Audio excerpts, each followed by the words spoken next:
வாழ்வில் அவமான துண்டுகள் மாலைகளாக வரும். ஏளன பேச்சுக்கள் பூக்களாக தோள்களில் வந்து விழும். உன்னால் முடியாது, நீ வீணா போனவன் என்று எல்லோரும் நம்மை ஏடெடுத்து இகழ்வார்கள், பாட்டு பாடி மகிழ்வார்கள்.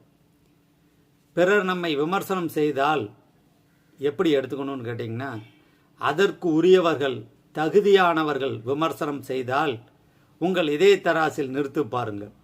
அதுக்கு தகுதி இல்லாதவங்க, கேட்டவர்கள் கண்டவர்கள் சொன்னதுக்கெல்லாம் நீங்கள் பயப்பட வேண்டாம். கண்டும் கேட்டும் தகுதியானவர்களாக இருந்தால், உங்களுக்கு சரியென்று பட்டால் உங்களுடைய இதய தராசில் நிறுத்து பாருங்க.